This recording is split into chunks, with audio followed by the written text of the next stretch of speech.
Assalamualaikum warahmatullahi wabarakatuh. Ketika kita mendengar kata Yahudi, seringkali pikiran kita terbawa pada persepsi kezaliman mereka dan sikap anti-Islam yang mereka miliki. Bahkan kita diingatkan untuk menjauhi pola hidup mereka. Namun, siapa sangka jika Rasul pernah mencontoh gaya hidup mereka? Seperti apa gaya hidup tersebut? Siapakah sebenarnya bangsa Yahudi? Budaya apa yang sebenarnya boleh dan tidak boleh diikuti dari mereka? Saksikan video ini sampai akhir. Sejarah bangsa Yahudi sangatlah beragam. Mereka seringkali disebut dengan berbagai nama, seperti Bani Israel, Ahlul Kitab, Ibrani, dan juga Zionis, yang kini sedang ramai dibicarakan. Secara garis keturunan, bangsa Yahudi berakar dari salah satu dari 12 anak Nabi Yakub alaihissalam, yaitu Yehuda. Seiring berjalannya waktu, keturunan Yahudi berkembang menjadi mayoritas dari bangsa Israel, sehingga istilah Yahudi tidak hanya merujuk pada keturunan Yahuda, tetapi juga pada keturunan Israel secara keseluruhan.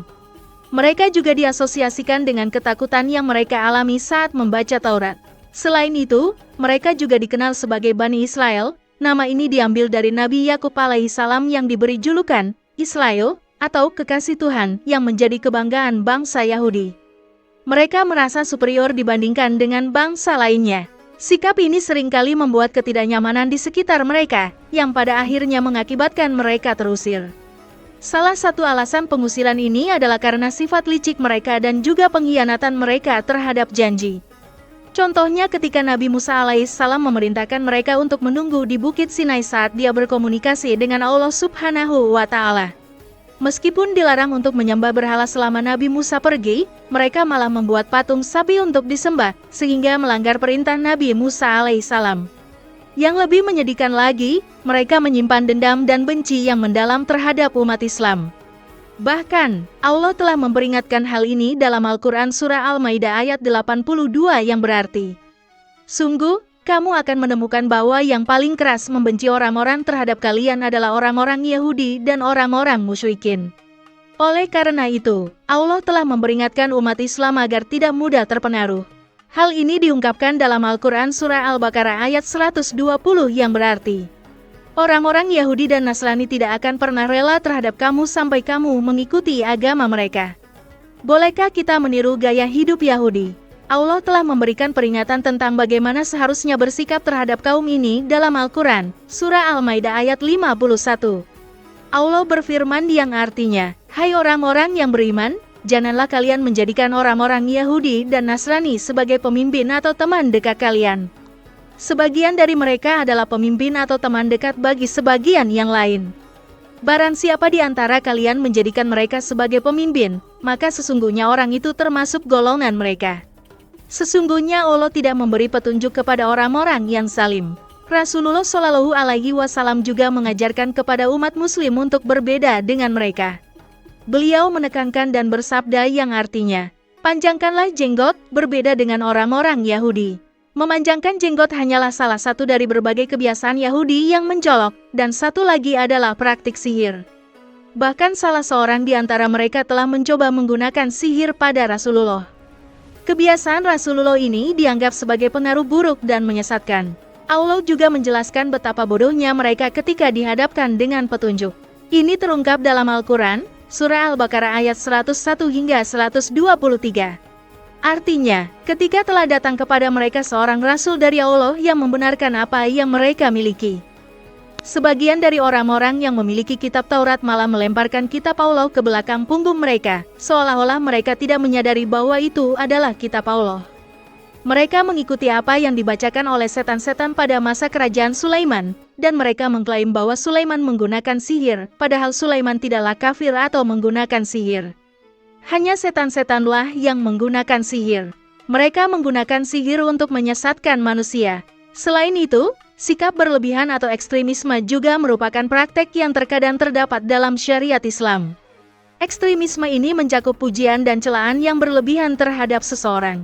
Allah Subhanahu wa Ta'ala berfirman dalam Al-Quran, Surah Al-Maidah ayat 77 yang artinya, "Katakanlah, hai ahli kitab, janganlah kalian berbuat ekstremisme atau melampaui batas dengan cara yang tidak benar dalam agama kalian. Dalam kehidupan sehari-hari, seringkali seseorang terlalu memuja atau mengutamakan manusia lainnya seolah-olah mereka menjadi idola mereka. Padahal sejatinya semua makhluk di dunia ini diciptakan hanya untuk beribadah kepada Allah. Praktek tercela lainnya yang sering dilakukan oleh kaum Yahudi adalah menolak ajaran para rasul dan menyimpang dari kebenaran. Hal ini seringkali dilakukan secara tersembunyi karena mereka tidak mampu menolak secara terang-terangan.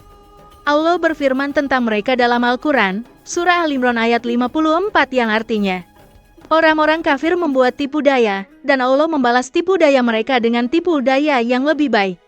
Praktek kekufuran yang dilakukan oleh kaum Yahudi ini sayangnya juga diikuti oleh sebagian umat Muslim. Oleh karena itu, penting bagi kita untuk menyadari hal ini sedini mungkin agar tidak terjebak dan mengikuti mereka. Namun, ternyata ada beberapa budaya Yahudi yang juga pernah ditiru oleh Rasulullah. Budaya apa yang pernah ditiru oleh Rasulullah? Ada beberapa budaya Yahudi yang pernah ditiru oleh Rasulullah. Beliau pernah mengikuti gaya potongan rambut dari orang Yahudi dan Nasrani. Beliau juga pernah mengenakan jubah suaminya, yakni pakaian yang diproduksi oleh orang Nasrani dari Syria yang kini dikenal sebagai Suriah.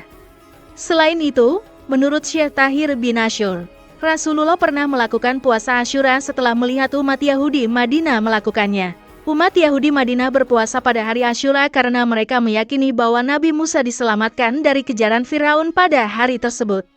Untuk menghindari menyerupai mereka, Rasulullah menambahkan puasa pada tanggal 9 Muharram yang dikenal sebagai puasa Tasuah.